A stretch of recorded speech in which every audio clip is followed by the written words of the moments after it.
quoi alors nous parler? Par-delà les étoiles. C'est un shosei qui est sorti en one-shot, c'est des éditions Akata. Il est arrivé au Japon en 2013-2018 pour la France, et la mangaka de cette œuvre n'est autre que Rie Haruga. D'ailleurs, il est potentiellement possible qu'un de ces quatre, c'est pas aussi proche qu'avec Bloody Mary et Ballade Opéra, je vous parle d'une autre de ses œuvres. Si je vous dis Perfect World, pour les aficionados qui m'écoutent depuis le début, normalement, je vous en ai parlé lors de les vidéos, les mangas et leur genre. Donc vous me direz si vous avez reconnu ou non, mais il est potentiellement possible qu'un de ces quatre, je vous fasse une autre chronique de cette mangaka. Mais bref, et si on passe au résumé?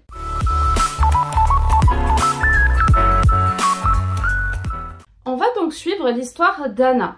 Elle rentre en première année de fac et cette rentrée se fait de manière quelque peu maussade. Elle vient d'apprendre que son amour d'enfance, de 12 ans son aîné, allait se marier. Elle qui espérait enfin pouvoir être à ses yeux quelqu'un d'autre que seulement la fille du voisin, eh ben c'est loupé. Du coup, suite à cette annonce, elle décide d'aller noyer son chagrin dans un parc et c'est là qu'elle fait la rencontre d'Izumi, un passionné d'astronomie. Du coup, c'est de manière totalement imprévue et quelque peu fortuite qu'elle se retrouve à côtoyer les membres du club d'astronomie de sa faculté. Et finalement, avec eux, elle décide de partir à la chasse aux étoiles. Mais est-ce que c'était vraiment les étoiles qu'elle recherchait ?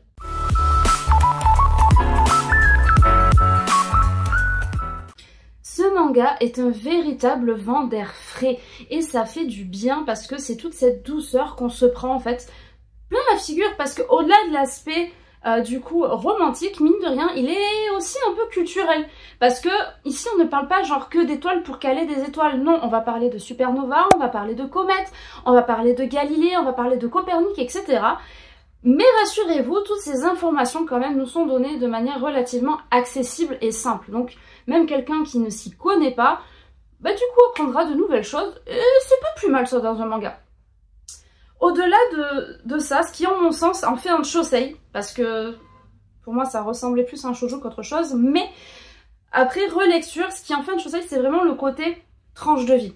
Pour une fois, on aborde le côté jeune adulte. Après le lycée et le collège, c'est vrai que ce sont des thèmes qui sont très peu abordés. Et au-delà de ça, on parle surtout de l'amour sous toutes ses formes. Dans le sens où, quand on perd un parent, et que du coup, le parent qui nous reste décide de refaire sa vie, est-ce que aimer cette nouvelle personne, c'est oublier notre parent perdu? Ou alors, quand on est amoureux, dans un amour en fait impossible, avec une personne, je sais pas moi, qui est mariée ou autre, et que cette personne nous laisse des miettes, comment est-ce que cela nous affecte-t-il? Comment ça affecte-t-il notre entourage? Ou alors, quelqu'un qui nous a aidés à un moment donné, qui nous a vraiment sorti de la panade, et finalement, est-ce que on doit sacrifier sa vie, son avenir, ses envies, pour pouvoir du coup rembourser cette dette? Ou finalement, quand on est persuadé d'avoir aimé de tout notre cœur et de toute notre âme une personne, est-ce qu'on est condamné à ne plus jamais aimer? Ce sont tous ces questionnements qui sont abordés dans ce manga. Alors certes, le manga est relativement court, mais en vrai, c'est abordé de manière très brève et suffisante, et surtout avec beaucoup de justesse. Et encore une fois, beaucoup de douceur. Et les étoiles là-dedans ne font que parfaire finalement ce tableau de poésie, mais j'avoue que ça fait quand même beaucoup de finalement. Allez, on passe à la qualité graphique.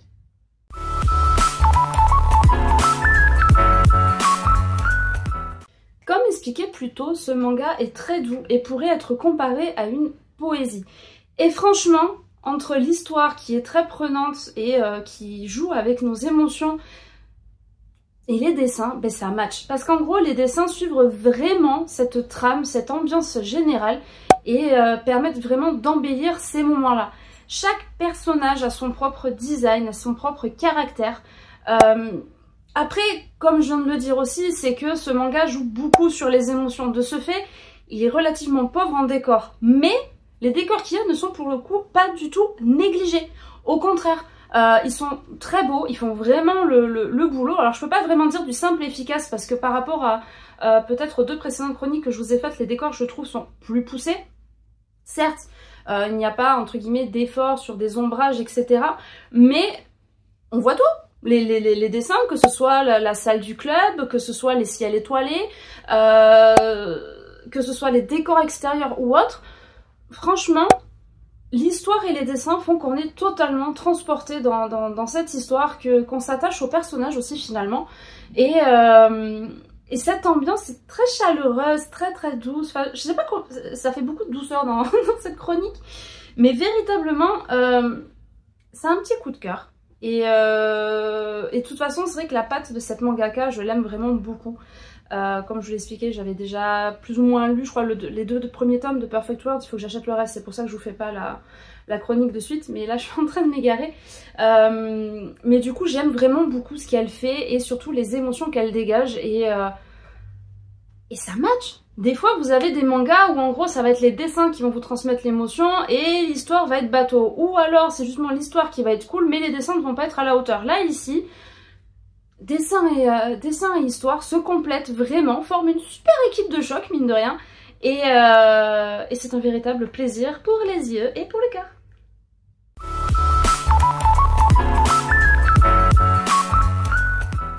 Pour conclure, vous l'aurez compris, ce manga, je l'adore, je l'ai beaucoup apprécié et j'avoue lui vouer une certaine petite affection. Voilà, c'est beaucoup de douceur, encore une fois. Ce que j'aime aussi et que je vous ai pas dit avant, c'est que c'est un manga quand même qui est relativement tourné sur l'avenir. Et ça, je trouve que c'est quelque chose de très important sur des mangas qui sont tranches de vie et genre contemporain, là maintenant dessus, sans qu'il y ait de fantastique dedans. Parce qu'en fait, je trouve, à mon goût, que la période collège et lycée, comme je vous l'ai expliqué plus tôt, est beaucoup trop exploitée et qu'on a tendance à oublier l'après-lycée, qui est une période qui pour moi est charnière parce que c'est les premières expériences, les premiers échecs, les premières réussites. Et ce passage en fait de l'adolescence à l'âge adulte, je trouve que c'est quand même une mine. Il y a tellement de choses à écrire, à faire sur cette période-là, parce que en fait ce sont tous ces questionnements sur qu'est-ce qu'on va devenir, sur ce passage brutal de l'enfance au fait de devenir adulte, sur la complexité des sentiments, des relations humaines.